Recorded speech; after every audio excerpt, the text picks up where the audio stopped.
Di video sebelumnya, kita telah mempelajari mengenai sejarah penemuan virus.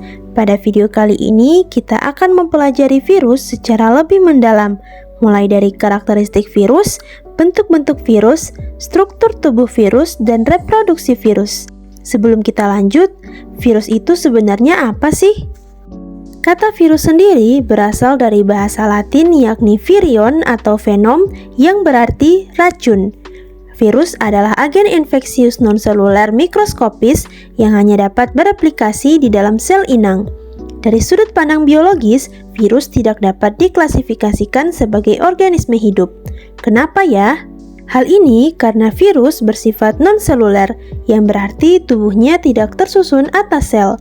Sesuatu dikatakan makhluk hidup jika dia tersusun atas sel. Mulai dari bakteri yang berukuran mikroskopik sampai paus biru yang berukuran sangat besar pun tubuhnya tersusun atas sel. Bedanya, bakteri itu terdiri atas satu sel atau uniseluler, sedangkan paus terdiri atas banyak sel atau multiseluler. Terdapat 3 komponen utama sel makhluk hidup. Komponen tersebut diantaranya adalah membran sel, inti sel atau nukleus yang berisi materi genetik yakni DNA dan RNA, dan cairan sel atau sitoplasma. Ketiga komponen tersebut terdapat pada sel hewan, tumbuhan, maupun sel bakteri. Lalu, bagaimana dengan virus? Virus memiliki struktur yang lebih sederhana dari bakteri. Virus ini dikatakan non-seluler karena tubuhnya tidak tersusun oleh sel. Tubuhnya hanya terdiri dari DNA saja atau RNA saja yang diselubungi oleh protein yang disebut kapsid.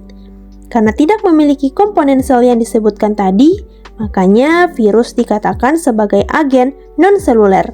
Jadi, virus ini bukan makhluk hidup ya, karena tidak tersusun oleh sel. Untuk lebih jelasnya, yuk kita masuk ke materi selanjutnya mengenai karakteristik virus. Karakteristik virus yang pertama adalah virus tidak memiliki sel atau disebut sebagai agen non-seluler. Seperti yang dijelaskan sebelumnya, virus ini tidak tersusun atas sel, dan tubuhnya hanya terdiri dari materi genetik dan selubung protein yang disebut kapsid. Kedua, virus-virus ini dia tidak tumbuh, tidak bernapas, tidak pula melakukan metabolisme. Hal ini karena tubuhnya tidak tersusun atas sel, sehingga dia tidak memiliki organel-organel sel yang mendukung proses tersebut. Meskipun dikatakan bukan organisme hidup, virus ini memiliki ciri-ciri makhluk hidup, yakni dapat berkembang biak. Tetapi harus ada syaratnya, yakni virus membutuhkan makhluk hidup lainnya untuk dapat bereplikasi. Artinya, virus hanya dapat hidup dan bereplikasi pada sel hidup atau bersifat parasit intraseluler obligat, yakni parasit yang tidak dapat hidup di luar sel inangnya, sehingga seluruh kelangsungan hidupnya bergantung pada sel hidup lain termasuk untuk memperbanyak diri. Karakteristik yang keempat, virus ini dapat dikristalkan. Ketika virus tidak berada di dalam sel inangnya, dia akan membentuk kristal yang sama sekali tidak memiliki ciri-ciri dari sebuah kehidupan. Karakteristik kelima, tubuh virus ini juga berukuran sangat kecil loh. Umumnya memiliki ukuran berkisar antara 20-300 nanometer. Yang keenam, tubuhnya juga mengandung salah satu asam nukleat saja, yakni DNA saja atau RNA saja.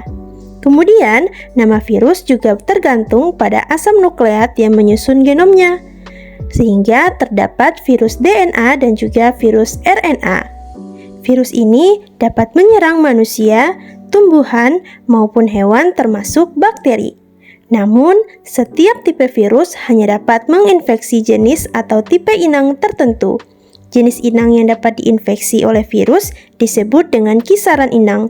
Penentuan hal tersebut didasarkan pada teori kesesuaian lock and key, yaitu antara protein luar yang dimiliki virus dengan molekul reseptor spesifik pada permukaan sel inang.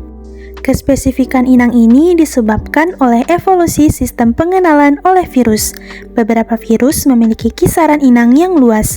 Misalnya, virus West Nile dan encephalitis kuda yang bisa menginfeksi nyamuk, burung, kuda, dan manusia. Virus lainnya memiliki kisaran inang yang sempit, sehingga hanya menginfeksi satu spesies saja. Misalnya adalah virus campak yang hanya menginfeksi manusia.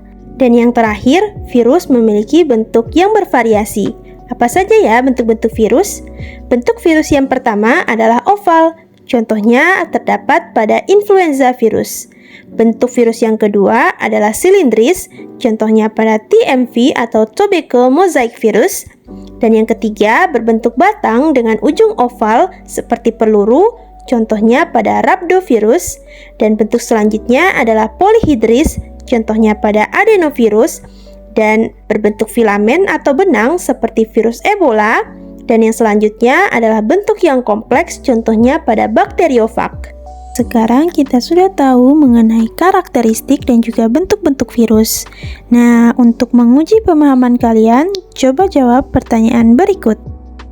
Berdasarkan jenis asam nukleat yang menyusun virus, virus dikelompokkan menjadi... Jawabannya yang A ya, virus dikelompokkan menjadi virus DNA dan virus RNA. Pertanyaan yang kedua, tubuh virus tersusun atas dua komponen utama, yakni? Jawabannya D ya, tubuh virus tersusun atas asam nukleat dan juga kapsid. Nah, gimana guys penjelasannya?